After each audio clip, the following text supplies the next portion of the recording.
ਪੰਜਾਬ ਦੇ ਜੋ ਵੀ ਕਿਸਾਨ ਆਗੂ ਨੇ ਸਾਰੇ ਮਹਿਕ ਤੇ ਇੱਥੇ ਆ ਜਾਣ ਸਟੇਜ ਦੇ ਬੰਨੇ ਤੇ ਆਓ ਹੁਣ ਇੱਕ ਵਾਰੀ ਸਾਰੇ ਜੋਰ ਦੇ ਨਾਲ ਜਗਾਰਾ ਲਾ ਲਈਏ ਜੀ। ਬੋਲੇ ਸੋਨਿਹਾਲ ਬੋਲੇ ਸੋਨਿਹਾਲ ਬੋਲੇ ਸੋਨਿਹਾਲ। ਪੰਜਾਬ ਹਰਿਆਣਾ ਯੂਪੀ ਭਾਈਚਾਰਾ, ਪੰਜਾਬ ਹਰਿਆਣਾ ਯੂਪੀ ਭਾਈਚਾਰਾ, ਕਿਸਾਨ ਸੰਯੁਕਤ ਮੋਰਚਾ, ਕਿਸਾਨ ਸੰਯੁਕਤ ਮੋਰਚਾ, ਕਿਸਾਨ ਸੰਯੁਕਤ ਮੋਰਚਾ। ਹੁਣ ਯੂਪੀ ਦੇ ਜੋ ਪ੍ਰਧਾਨ ਨੇ ਉਹਨਾਂ ਨੂੰ ਵੀ ਸਨਮਾਨਿਤ ਕੀਤਾ ਜਾ ਰਿਹਾ ਸਰਦਾਰ ਹਰਿੰਦਰ ਸਿੰਘ ਜੀ ਲੱਖੋਵਾਲ ਵੱਲੋਂ।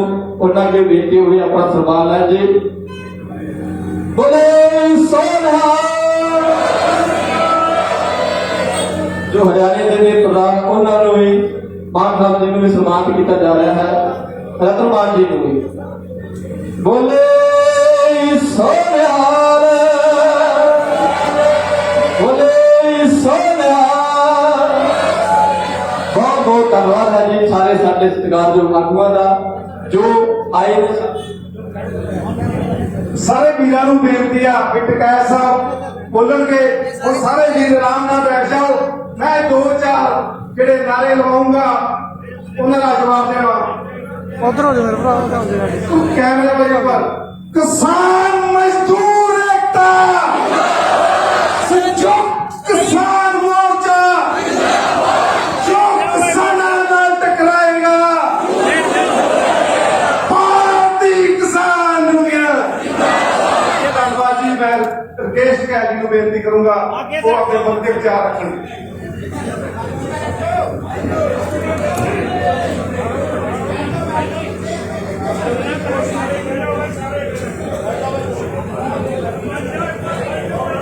आदरणीय सम्मानित मंच, सभी किसानों, पहले बोलने से पहले वाहेगुरु का एक बार नाम ले लेते हैं।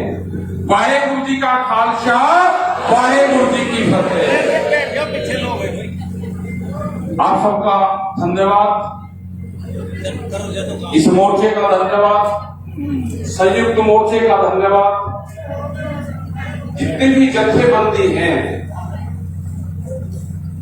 जो अलग अलग प्लेटफॉर्म पे अलग अलग झंडे लेके काम करती थी देश में, उन सबकी आस्था एक जगह आई और यार की लड़ाई जो है वो इकट्ठी लड़ी जाएगी। अकेले अकेले तो दिक्कत होगी। टिकैत साहब हमेशा कहते थे कि जिस दिन पंजाब आ जाएगा हरियाणा इकट्ठा हो जाएगा साहब। क्योंकि जितनी बार भी यहाँ पे आंदोलन हुए तो हर मोर्चे ने अलग अलग दिन आंदोलन करे थे, इकट्ठा नहीं हो पाए। टिकैत साहब की बड़ी इच्छा थी कि एक आंदोलन वो हो कि जिसमें पूरा देश का एक आंदोलन बने। और वो आंदोलन जब बन सकता है जब हरियाणा आएगा। वो हरियाणा का कुछ क्षेत्र आता था, आंदोलन करते थे, चले जाते थे। पंजाब का भी कुछ क्षेत्र आता था क्योंकि अलग अलग जत्थेबंदी अलग अलग डेट पे आते थे, अलग अलग तारीख पर आते थे। लेकिन धन्यवाद देता हूं कि जितनी पंजाब की जत्थेबंदी थी वो सब एक मंच पे आई, वे जुड़े और उनके जुड़ने से हरियाणा जुड़ा, उत्तर प्रदेश जुड़ा, राजस्थान जहां पे कभी मोर्चा लगता ही नहीं था, मोर्चे कमजोर रहते थे हमेशा। 8 नंबर हाईवे कभी घिरा नहीं। लेकिन जब संयुक्त मोर्चे की खोल हुई, जब राजस्थान के लोगों को लगा कि आज पूरा देश इकट्ठा है, तो राजस्थान भी खड़ा होकर आया। उसने शाहजहांपुर का बड़ा मोर्चा लगाया। आज दिल्ली के चारों तरफ मोर्चे हैं। डिग्री मॉडल पे क्या हो रहा है आपको नहीं पता। किसान क्रांति गेट उत्तर प्रदेश में जब मोर्चे पर लोग बाहर से आते हैं तो कहते टिगरी बॉर्डर जाना है या शाहजहांपुर जाना है, कितनी दूर है? मगर भाई शाहजहांपुर वाला 200 किलोमीटर है यहाँ से। अभी 200 किलोमीटर दूर मोर्चा लग रहा। जब दिल्ली के चारों तरफ मोर्चों की दूरी 200 किलोमीटर तक है, तो ये जो सरकारें कहती है, इनके अधिकारी कहते हैं, पत्रकार कहते हैं जी कुछ नहीं जी, अब तो चले गए जी, अब तो है नहीं जी, मगर आप ऐसे ही करते रहो, थोड़ी सी गर्मी कम हुई तुम्हारा इलाज हुआ। क्योंकि जो दवाई देनी पड़ेगी इनको, वो दवाई इनको सर्दी में दी जाएगी। इनका दिमागी बुखार है, इनके गर्मी है, इनके वो ठंड में दी जाएगी दवाई। आएंगे ये लाइन पर आएंगे, आज नहीं तो कल आएंगे, आना जरूर पड़ेगा। क्योंकि वो ड्रॉप है ना, ड्रॉप ये दूसरों को पिला रहे हैं ना, भी इनको भी पीनी पड़ेगी, देने पड़ेंगे, 2-3 ड्रॉप देने पड़ेगी अभी। अब 3 ड्रॉप पे वो आराम भी लगा हो। एक पंजाब ने तो दे दिया अभी से ही, उसको तो मान कर चलो कि उससे आराम भी लगा इनको। कोई कैंडिडेट नहीं पाएगा पर्चा भरने वाला पंजाब में, कैंडिडेट नहीं पड़ा इनके पास में। उत्तराखंड, उत्तर प्रदेश में भी यही हाल होगा। गांव के लोग तलाश कर रहे हैं इनकी, गांव के वे कह रहे भाई आ तो जाओ, क्योंकि जो नंगा नाच जिला पंचायत के चुनाव में हुआ, संविधान की धज्जियां उड़ी, संविधान के पर्चे फाड़े गए। यह हुआ उत्तर प्रदेश के चुनाव में। जिला पंचायत के जो अध्यक्ष हैं बागपत के, वो यही आए होंगे, यहाँ पे कहीं होते एक बार मंच में जरूर आ जाए। वो 200 किलोमीटर दूर बागपत से एक फर्जी महिला खड़ी करके और कहा कि पर्चा वापसी ले लिया। उसने भरतपुर से भी आगे से कॉल करी कि मैं 300 किलोमीटर दूर हूं, मैं लाइव हूं यहाँ पर 300 किलोमीटर दूर, मैंने कोई पर्चा वापसी नहीं लिया। तो ये हालात उत्तर प्रदेश में हुई। 3050 सीटों में से इनको अगर ओरिजिनल सीट इनकी थी तो वे 500 सीटों से भी कम इनको मिली है। अगर 3000 सीटों में से 500 लगा कर मिली तो कितनी वोट मिली होगी आप अंदाजा लगा। लेकिन जब इनके अध्यक्ष बने, पूरा पुलिस फोर्स, एसएसपी, डीएम सबने कैंडिडेट को उठाया, अपहरण करके उनकी वोट ली, उनके स्कूल तोड़ दिए गए, उनके घर तोड़ दिए गए। कहा के वोट चाहिए नहीं तो बर्बाद होंगे। तो ये हालात हुई। जनता देखी, जब डायरेक्ट चुनाव होगा जनता ने तो देखेगी। संयुक्त मोर्चे ने जो फैसला करा है, उस फैसले पे उत्तर प्रदेश, उत्तराखंड खरा उतरेगा। जाएंगे गांव गांव में। संयुक्त मोर्चा कोई कमजोर संगठन नहीं है। संयुक्त मोर्चे के 40 लीडर हैं। जब 40 लीडर उत्तर प्रदेश और उत्तराखंड की जमीन पर जाएंगे तो कितनी सभाएं होंगी, कितनी बात होगी, बताएंगे हम जाकर वहां पे। हम आज भी कहते हैं कि बिजली का रेट आप हरियाणा के बराबर कर दो। हरियाणा में 35 रुपए हाउस पावर है, उन्हीं की सरकार है। उत्तर प्रदेश में 175 रुपए हाउस पावर बिजली का रेट। पंजाब में फ्री 15 और 15 होकर भी उनको बैठने नहीं देगा हरियाणा। उनके मंत्री को जमीन पे नहीं बैठने देता। 15 का रेट करते, अगर इनका 175 का रेट हो जाए तो ये क्या हाल करेंगे इनका। इनका इलाज होना जरूरी है सबका, पूरे देश से। ये लुटेरे हैं, इनको देश से भगाना पड़ेगा, भगाना।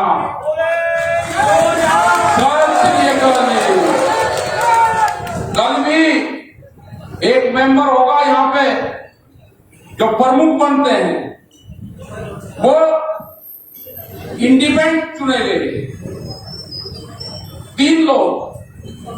उनको जो उनका सर्टिफिकेट था वो नहीं दिया, 2 को दे दिया। जिसने बीजेपी का ये ऑर्डर दिया उसको दे दिया। उसने नहीं उठा, उसने भारतीय किसान यूनियन में आस्था जताई कि मैं भारतीय किसान यूनियन का हूं, था और रहेगा। उसको नहीं दिया, कहने लगा ये जो पटका है ना ये बीजेपी का उड़ना पड़ेगा, आ जा। उसने कहा कि नहीं आऊंगा। हमारी जब बात हुई हमने कहा या तो दे दो, नहीं तो फौज आने में गई। बागपत कलेक्ट्रेट में कोई आई तो रात ही बुला के इसको कह दिया भाई सुबह ही ले जाना। दे दिया उसको। पर्चे नहीं देते, जितने है वो कार्ड नहीं देते। तो इनका इलाज होगा। इनका ये जब गांव में जाएंगे तो इनका इलाज होना जरूरी है। उत्तर प्रदेश में, उत्तराखंड में चुनाव आएंगे तो पूरा चुनाव में जो संयुक्त मोर्चे की गाइडलाइंस होगी, उत्तर प्रदेश का किसान, वहां का मजदूर, वहां का व्यापारी, वहां का दुकानदार, महिलाएं, इनको कोई वोट नहीं देगा। हम गांव गांव बजाएंगे गन्ने का करीब 10,000 करोड़ रुपया से ज्यादा उत्तर प्रदेश का बकाया है और पूरे देश का 22,000 करोड़ रुपया गन्ने का बकाया है। यही हाल आलू के किसान का है, यही हाल धान के किसान का है। जो कहते हैं ना कि एमएसपी पे खरीद होगी, एमएसपी थी, है और रहेगी। कल एक टीवी चैनल पे इनका एक बीजेपी का बड़ा नेता उस पर था। हमने कहा भाई एयरपोर्ट तो जेवर एयरपोर्ट है, कितनी दूर है? उसने कहा कि दिल्ली से 50 किलोमीटर दूर। तो दिल्ली से 50 किलोमीटर दूर मूंग पे एक आंदोलन चल रहा है। मूंग, उसका रेट है 7,500 रुपए क्विंटल एमएसपी और वहां पे उसकी खरीद हो रही है 4,000 रुपए 500, 4,500 रुपए क्विंटल, 3,000 रुपए का नुकसान है। हमने कहा भाई दिल्ली कहां पे बिकेगा वो बता तो हमें जरा। हम उसको दिल्ली ले आते हैं, 50 किलोमीटर दूर तो ट्रैक्टर चला के आ जाएगा, उसकी जगह बता दो। गायब हो गया वहां से, बोला नहीं। तो यही हाल धान का है। ये कहते हैं कि पंजाब में सारी खरीद होती है, हरियाणा में खरीद होती है। हरियाणा में खरीद नहीं होती। बिहार से 800 रुपया क्विंटल में धान की खरीद होती है, आपके नाम से वो पंजाब में बिकता है, एमएसपी पे बिकता है। जो व्यापारी हैं, जो बड़े व्यापारी हैं, वे उसको खरीद के जाते हैं वहां पे। सब 60-60 है। आज भी गेहूं का रेट 1200 से 1400 रुपए क्विंटल है, वहां से खरीद हो रही है और उसको एमएसपी में बेचा जाता है। जमीन तो कहते हैं कि इतनी खरीद करती, कोई खरीद नहीं हो रही। ये इसीलिए एमएसपी पे कानून बनाना नहीं चाहते। जिस दिन एमएसपी पे कानून बन जाएगा उस दिन बिहार के किसान को, बंगाल के किसान को भी लाभ होगा। जब संयुक्त मोर्चे के लोग बंगाल में गए, ये बीजेपी के पार्टी के लोग जो वहां से चुनाव लड़ रहे थे, ये कह रहे थे जी एक मुट्ठी चावल हमको दे दो। हमने उनको कहा कि एक मुट्ठी चावल के साथ में आपकी वोट भी मांग रहे हैं।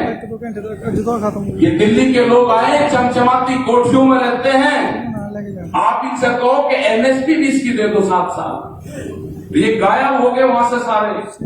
और जब भी वहां पे खेला हुआ, ये कहते हैं जी ममता बनर्जी से मिले। ममता बनर्जी से नहीं मिले हम मिले वहां की बंगाल की मुख्यमंत्री से। जैसे केंद्र सरकार में इनके मंत्री से मिलते हैं तो हम कोई बीजेपी के लीडर से मिलते हैं क्या? जो नरेंद्र सिंह तोमर हैं ये बीजेपी के आदमी हैं, ये भारत सरकार के मंत्री हैं। आप इनसे कहो ना किसी से कि हम बीजेपी के मंत्री हैं, ये यही कहेंगे ना ये भारत सरकार के मंत्री हैं। हम इनसे इसलिए मिलते हैं। ये आंदोलन 8 महीने हो गए। जिस तरह से हमारी माताएं, बहनें, हमारे बुजुर्गवान, हमारे नौजवान बच्चे इस तपती हुई धूप में तपते हैं, बरसात में यहाँ पर क्या उनका हालात होता है, कड़कती हुई सर्दी में यहाँ पर है। जिस तरह से जानवर जो बंधा हुआ है हमारा, जो ये निहंग हमारे संत हैं, इस तरह से अपने जानवर, अपने घोड़े को यहाँ पे बांध के तपती हुई टींट के नीचे ये यहाँ पर रहते हैं। फिर इनको कहते हैं जिनको गुस्सा आता है, इनका जब जानवर तपता है तो गुस्सा आता है, इनका गुस्सा जायज है। ये गुस्सा उतरेगा आपके ऊपर, जब भी आप पिलोगे आपके ऊपर गुस्सा उतरेगा इनका। इस किसान का गुस्सा उतरेगा, वोट के माध्यम से उतरेगा, आंदोलन के माध्यम से उतरेगा। हम संघर्ष नहीं करना चाहते, हम आंदोलनकारी हैं, हम आंदोलन करेंगे। जो किसान 8 महीने तक आंदोलन पे दिल्ली की जमीन पे बैठ सकता है, आप उसको चाहते हैं कि ये उठकर चला जाएगा? ये गलतफहमी है आपकी। ये किसान ना उठकर जाएगा जब तक इसके कानून वापसी नहीं होंगे। एमएसपी पे गारंटी कानून नहीं बनेगा, वहां पे कमेटी नहीं बनेगा, ये किसान यहां से जाने वाला है नहीं।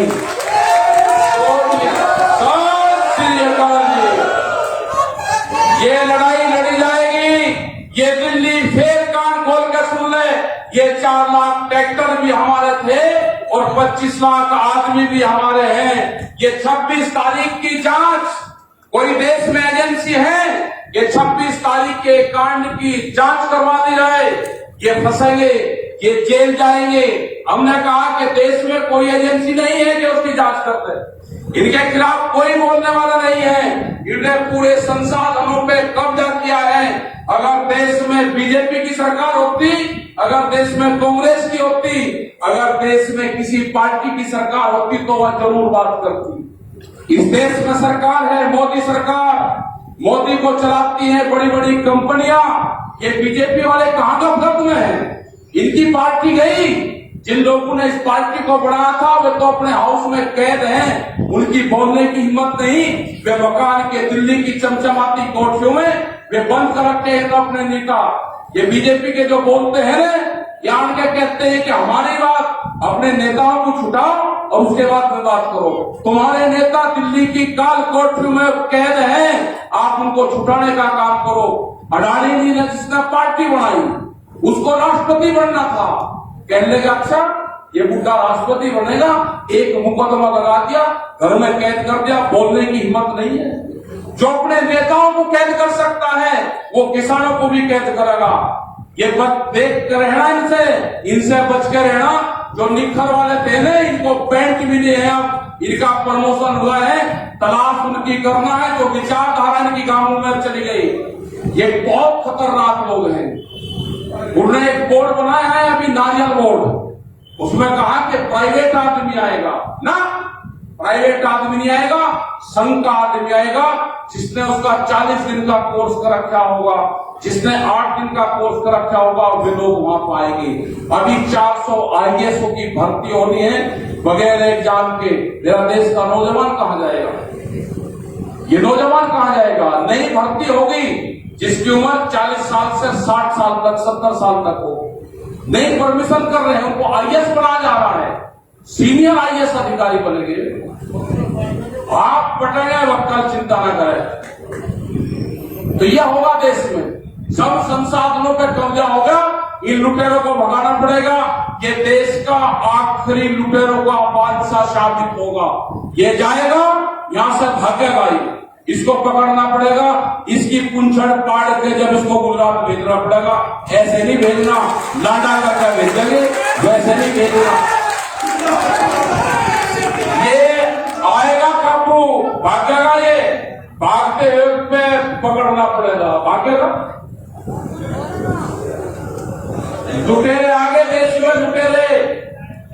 और ये जो क्षेत्र है ना, इसने गलत छेड़खानी कर दी। ये दिल्ली के 300 किलोमीटर का जो क्षेत्र है, 400 का, ये बेहद खतरनाक है। इसने मुगलों के साथ में लड़ाइयां लड़ी, इसने आजादी की लड़ाई लड़ी। ये खाप पंचायत के लोग वही तो हैं, ये वही हैं जहां एक नाहरी गांव आके इस मोर्चे के 10-15 किलोमीटर दूर नाहरी गांव है, जहां पे गुरु गोविंद सिंह जब नांदेड़ गए तो इसी नाहरी गांव में सबसे पहले गए थे। जब जाते थे इन्होंने क्या नहीं हिस्ट्री नहीं पढ़ी।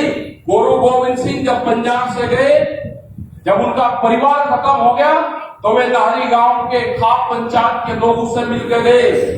यहाँ के लोगों ने बताया कि मैं जा रहा, मेरा परिवार तो नहीं रहा, मैं किसी को आपके पास में भेजूंगा, उसकी मदद करना। बंदे बहादुर जी यहाँ पे आए, इस नाहरी गांव में आए। वे 3 महीने नाहरी गांव में रहे, मुजफ्फरनगर की खाप पंचायत में रहे, सोरम में रहे। और यहाँ से खाप पंचायत के लोग इकट्ठे हुए, 4700 लोग खाप पंचायत के बंदे बहादुर के साथ में यहाँ से गए। और जो सरहद फतेह करी, वो खाप पंचायत का बड़ा रोल उसमें था। वो सरहद फतेह करी तो यहाँ से 4700 लोग गए थे, यहाँ से उत्तर प्रदेश हरियाणा से। और जब सरहद फतेह हुई थी उसके बाद में वहां से सब लोग जुड़े।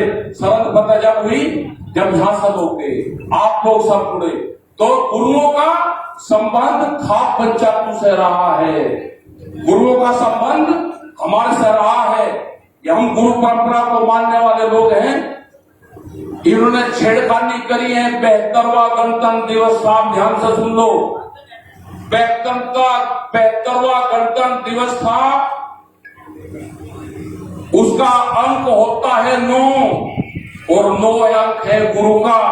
इन्होंने गुरु के शिष्यों से छेड़खानी करी, गुरु को ललकारने की कोशिश करी। ये बर्बाद होंगे, बचने के नहीं, ये ध्यान रख लेना। इन्होंने गुरु को छेड़ने की कोशिश करी है, बचेंगे नहीं, ये जाएंगे। 9 के अंक को छेड़ा है, 9 का अंक है गुरु का। आप चिंता नहीं करना, ये सब गुरु परंपरा को मानने वाले लोग हैं, सारे कड़ाधारी हैं, कड़ाधारी। ये सारे के सारे कड़ाधारी हैं, गुरु परंपरा को मानने वाले हम भी कड़ाधारी हैं, चिंता ना करना, सारे वही हैं। इनका नाश नजदीक आ गया, ये गिर गया, इनको घेरना है। सब ये आपको ये गलत तरीके के एजेंडे देंगे। कभी पंजाबी कहेंगे, कभी खालिस्तानी कहेंगे, कभी अफगानिस्तानी कहेंगे, कभी छोटा बड़ा किसान कहेंगे, कभी एक प्रदेश का कहेंगे। इनके बहकाव मत बताना, इन्हें जो कुछ कहना कह लो, हताश नहीं होने की जरूरत। 2 घंटे ये दिल्ली फिर कान खोल कर सुन लो। अगर छेड़खानी करी के 2 घंटे के कॉल पे है हमारे सारा किसान, अपने खेत में काम करता है, ट्रैक्टर का डीजल भरवा कर दिल्ली की तरफ को मुंह कर रखा है सबसे। अगर छेड़खानी करी, हमारे पास में सब सिस्टम है, सारा सब संसाधन है हमारे पास में। ट्रैक्टर पे बम्पर मजबूत रखना, ट्रैक्टर ही आंदोलन का साथी है, उसको कमजोर नहीं होने देना। ट्रैक्टर तो किसान का टैंक है, टैंक। जब ये भी होगा कि सिद्धि भी होगी एक दिन ट्रैक्टर से, पशु के साथ में लिखी इंडिकेटर से भी होगी सिद्धि। बम्पर लगवा कर रखना, बम्पर मजबूत। एक कई ट्रैक्टर घेरे थे, जैसे रास्ते में लगा रखे थे ना, ट्रक लगा दिए रेती के भर 4 ट्रैक्टर लगेगा, नीचे पाओगा सब। तब चिंता ना करना, ट्रैक्टर इसका साथी होगा। ये कहते हैं आपने ट्रैक्टर का नाम ले दिया, क्यों कहीं कर ले भाई? जो जब बंजर जमीन में वो चलेगा, वो दिल्ली की चमचमाती सड़कों पर नहीं चलेगा, वो चलेगा दिल्ली की चमचमाती सड़कों पे। चलाकर दिखाया, तुम्हारी हिम्मत थी, रोक नहीं पाए तुमने धोखा करा, रोक नहीं पाए। 25 लाख आदमी था, 4 लाख ट्रैक्टर था। जब जरूरत होगी संयुक्त मोर्चा तय करेगा, ये दिल्ली में फिर आएगा, ये फिर आएगा दिल्ली में। तो आपका बहुत बहुत धन्यवाद, मेरी माताएं बहनों का धन्यवाद। जो माताएं बहनें यहाँ पे 40 और 45 डिग्री टेम्परेचर में है, सर्दी में यहाँ पे है, बरसात अब आएगी उसमें यहाँ पे है। तो ये सरकार को सोचना चाहिए कि तुम्हारा इलाज तो यही तो करेंगे, जितना तरसाओगे उतना ही इलाज करेंगे। तो धन्यवाद, जय हिंद, जय भारत, वाहेगुरु जी का खालसा, वाहेगुरु जी की फतेह।